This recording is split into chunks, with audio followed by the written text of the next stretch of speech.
నీ యజమానుని ఆస్తిలో శ్రేష్టమైన దీవెనలంట నీ సేవకుల ద్వారా, పరిశుద్ధాత్మ దేవుడి ద్వారా నీకు అనుగ్రహించబడతాయంట.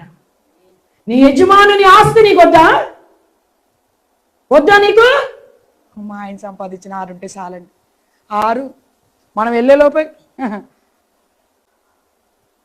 ఇదేనా ఆస్తి? ఎప్పటికి ఇదేనా ఆస్తి?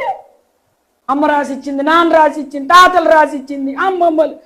అబ్రాహాము ఆస్తిలో శ్రేష్టమైనదే రిబ్కమ్మకు తీసుకొస్తే పరలోక స్వాస్థ్యంగా నీ కొరకు భూమి మీదకి వచ్చాడు. జిగిజిగేమని మెరిసి ఆ రాజ్యానికి నేను తీసుకెళ్తున్నాడంట. ఇంకా మట్టి ఆలోచన, మట్టి తలంపులు, మట్టి బుర్రలాగా, మన్నుగున్నలాగా భక్తి చేస్తే సెలెక్ట్ చేయబడం.